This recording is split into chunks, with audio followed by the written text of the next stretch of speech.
Hello दोस्तों, यह video triangles chapter की चौथी वीडियो है।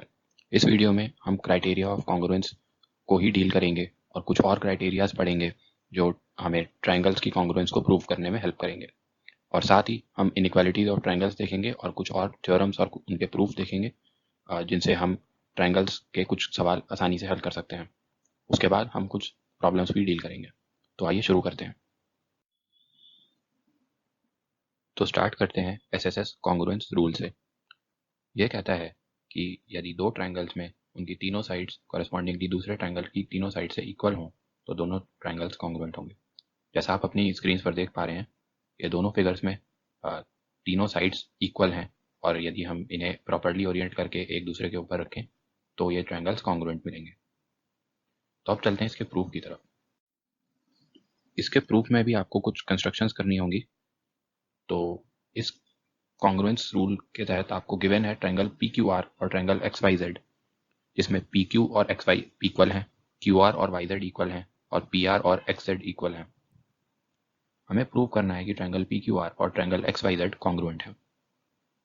इसके लिए हम एक कंस्ट्रक्शन करेंगे।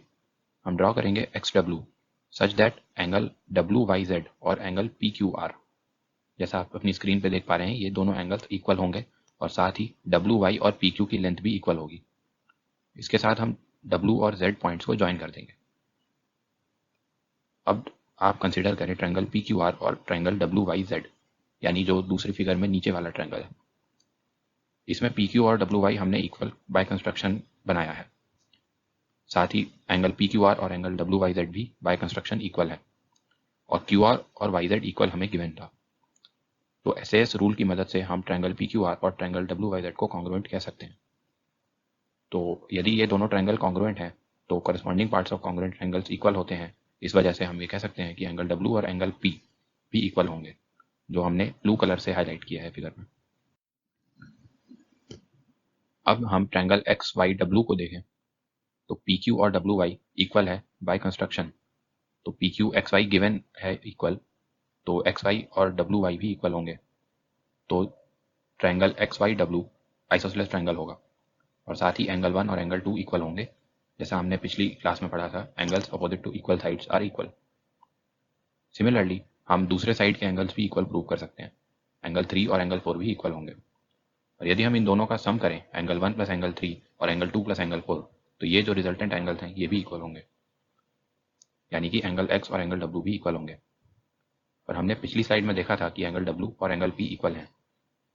इसकी मदद से हम ये कह सकते हैं कि एंगल पी और एंगल एक्स भी इक्वल हैं। अब हम देखेंगे ट्रायंगल पी क्यू आर और ट्रायंगल एक्स वाई जेड को।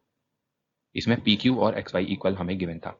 एंगल पी और एंगल एक्स हमने अभी अभी प्रूव किया है कि ये इक्वल है और पी आर और एक्स जेड गिवन है कि ये साइड्स इक्वल हैं। तो इन सब की मदद से हम ये कह सकते हैं कि ट्रायंगल पी क्यू आर और triangle X Y Z congruent है। हमने इसमें एसएएस रूल लगाया है। तो इसी के साथ ये कॉन्ग्रुएंस कंडीशन प्रूव हो जाती है। तो अब देखते हैं हम लोग आरएचएस कॉन्ग्रुएंस रूल। आपकी स्क्रीन पर ये दो ट्रायंगल्स हैं। ये दोनों ट्रायंगल्स राइट एंगल ट्रायंगल हैं और इनके हाइपोटेन्यूज 5 सेंटीमीटर के इक्वल हैं और साथ ही एक साइड 4 सेंटीमीटर के इक्वल है। आरएचएस कॉन्ग्रुएंस रूल ये कहता है कि अगर दो राइट ट्रायंगल्स में उनके हाइपोटेन्यूज और एक साइड इक्वल है कॉरेस्पॉन्डिंगली दूसरे ट्रायंगल के हाइपोटेन्यूज और एक साइड के, तो ये दोनों ट्रायंगल्स कॉन्ग्रुएंट होंगे। आरएचएस रूल में आर स्टैंड करता है राइट एंगल, एच स्टैंड करता है हाइपोटेन्यूज और एस स्टैंड करता है साइड से। अब हम ये प्रूफ पाइथागोरस थ्योरम की मदद से आसानी से कर सकते हैं। पाइथागोरस थ्योरम ये कहता है कि परपेंडिकुलर का स्क्वायर और बेस के स्क्वायर का सम हाइपोटेन्यूज के स्क्वायर के इक्वल होता है। ये किसी एक राइट ट्रायंगल के लिए वैलिड है। इस थ्योरम की मदद से यदि हमें कोई भी एक साइड और हाइपोटेन्यूज गिवन है राइट ट्रायंगल का, तो हम उसकी तीसरी साइड आराम से निकाल सकते हैं। यदि हमें उसकी तीनों साइड की इक्वालिटी पता चल गई है तो हम ये दो ट्रायंगल्स को कॉन्ग्रुएंट कह सकते हैं with the help of SSS rule, जो कि हमने अभी पढ़ा है। तो इसकी मदद से हम ये आसानी से प्रूव कर सकते हैं। तो अब हमारे कॉन्ग्रुएंस के सभी रूल्स खत्म हो चुके हैं। अब हम बात करेंगे inequalities in a triangle. Consider this scalene triangle ABC. जैसा कि आप अपनी स्क्रीन पर देख पा रहे हैं, यह ट्रायंगल एक स्केलीन ट्रायंगल है। इसके सभी साइड्स डिफरेंट लेंथ के हैं और इनमें एसी सबसे छोटा और BC सबसे बड़ा साइड लेंथ है। हम इस फिगर में देख पा रहे हैं कि एंगल A इस ट्रायंगल के तीनों एंगल्स में लार्जेस्ट है और एंगल B इन तीनों एंगल्स में स्मॉलेस्ट है। तो हम ये कह सकते हैं कि जो एंगल सबसे बड़ी साइड के अपोजिट रहेगा वो सबसे बड़ा एंगल होगा और जो सबसे छोटी साइड के अपोजिट रहेगा वो सबसे छोटा एंगल होगा। यानी AC के अपोजिट जो एंगल B है वो सबसे छोटा है और BC के अपोजिट जो एंगल A है वो सबसे बड़ा है। इसी को हमने एक थ्योरम के फॉर्म में रिप्रेजेंट किया है। ये थ्योरम कहता है कि if two sides of a triangle are unequal the angle opposite to longer side is larger. यही हमने पिछली स्लाइड में डिस्कस किया था। अब चलते हैं उस थ्योरम की प्रूफ की ओर। इस थ्योरम में हमें गिवन है AC जो सबसे छोटा साइड है और BC जो सबसे बड़ा साइड है और हमें प्रूव करना है कि AC के अपोजिट जो एंगल B है वो सबसे छोटा एंगल होगा और BC के अपोजिट जो एंगल A है वो सबसे बड़ा एंगल होगा। तो इसके प्रूफ में हम एक कंस्ट्रक्शन करेंगे। हम वर्टेक्स C से एक लाइन सेगमेंट ड्रॉ करेंगे CP सच दैट AP और CP इक्वल होंगे और पॉइंट P AB पर लाई करेगा। हम अज्यूम करते हैं कि एंगल ACP x डिग्री के इक्वल है और एंगल PCB y डिग्री के इक्वल है। यानी हम एंगल C के दो टुकड़े कर रहे हैं जिसमें एक की वैल्यू x और दूसरे की वैल्यू y है। क्योंकि AC और AP इक्वल हैं तो हम ये कह सकते हैं कि एंगल ACP और एंगल APC भी इक्वल होंगे और इन दोनों की वैल्यू x के इक्वल होगी। अब क्योंकि एंगल APC और एंगल BPC का सम 180 डिग्री के इक्वल होगा क्योंकि ये AB एक स्ट्रेट लाइन है, इसकी मदद से हम ये कह सकते हैं कि angle BPC 180 degree minus x degree के इक्वल होगा। अब हम देखें ट्रायंगल PBC को तो हमें उसके दो एंगल्स पता हैं और हम यदि उसमें एंगल सम प्रॉपर्टी लगाएं तो हमारे पास कुछ ऐसा एक्सप्रेशन आएगा 180 minus X plus angle PBC plus Y is equal to 180। इसकी मदद से हम एंगल PBC को निकाल सकते हैं जिसकी वैल्यू होगी x degree minus Y degree. यह एंगल PBC एंगल B के इक्वल है। अब सिमिलरली हम एंगल C की बात करें तो क्योंकि हमने इसके दो टुकड़े किए हैं और एंगल C को हम इसलिए रिप्रेजेंट कर सकते हैं x degree plus Y degree. अब आप क्लियरली देख सकते हैं कि एंगल B जो है x degree minus Y degree और एंगल C है जो x degree plus Y degree, इन दोनों में एंगल C ही सबसे बड़ा होगा और एंगल B छोटा होगा। तो इसी के साथ हमने ये थ्योरम प्रूव कर लिया कि जो लॉन्गेस्ट साइड के अपोजिट एंगल है वो सबसे बड़ा और जो शॉर्टेस्ट साइड के अपोजिट एंगल है वो छोटा होगा। अब जो थ्योरम हमने पढ़ी इसका कन्वर्स भी ट्रू होगा और यह भी एक थ्योरम है जिसे हम कह सकते हैं कि किसी भी ट्रायंगल में the side opposite to the larger angle is longer. यानी कि जो सबसे बड़ा एंगल होगा उसके अपोजिट वाली साइड सबसे बड़ी होगी। तो चलते हैं इस थ्योरम की प्रूफ की ओर। इसे हम कॉन्ट्रडिक्शन प्रोसेस की मदद से प्रूव करने वाले हैं। हमें गिवन है कि angle C is greater than angle B और हमें प्रूव करना है कि AB is greater then AC। चलिए अब मानते हैं कि AB AC से छोटा है। यदि हम ऐसा प्रूव कर लेंगे कि यह पॉसिबल नहीं है तो यह प्रूव हो जाएगा कि AB AC से बड़ा ही होगा। So we will assume that AB is less than AC। पिछली थ्योरम की मदद से हम ये कह सकते हैं कि यदि ये गिवन है कि AB AC से छोटा है तो एंगल B एंगल C से बड़ा होगा। मगर हम जानते हैं कि एंगल C बड़ा है एंगल B से, ना कि एंगल B बड़ा हो एंगल C से। तो इसका मतलब यही है कि हमने ये एजम्पशन गलत ली है कि AB AC से छोटा होगा। तो इसी के साथ हम ये प्रूव कर पाएंगे कि AB AC से बड़ा होगा। अब चलते हैं एक और प्रॉपर्टी की ओर। यह प्रॉपर्टी काफ़ी इंपॉर्टेंट है और इसे हम इस थ्योरम की मदद से एक्सप्रेस कर सकते हैं। यह थ्योरम कहता है कि किसी भी ट्रायंगल के दो साइड्स का सम उसकी तीसरी साइड से बड़ा ही होगा। The sum of any two sides of a triangle is greater than the third side. इस प्रॉपर्टी को प्रूव करने के लिए हम एक कंस्ट्रक्शन करेंगे। हम AB को थोड़ा और एक्सटेंड करेंगे एक पॉइंट D तक सच दैट AD और AC इक्वल हों।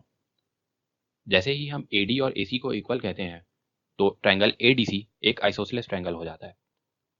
और पिछली क्लासेस में जैसा हमने पढ़ा हम ये कह सकते हैं कि एंगल 1 और एंगल 2 इक्वल होंगे। अब आप देखें तो एंगल BCD को हम एंगल 1 प्लस एंगल BCA भी लिख सकते हैं और क्योंकि एंगल 1 और एंगल 2 इक्वल है तो हम एंगल BCD को एंगल 2 प्लस एंगल BCA कह सकते हैं।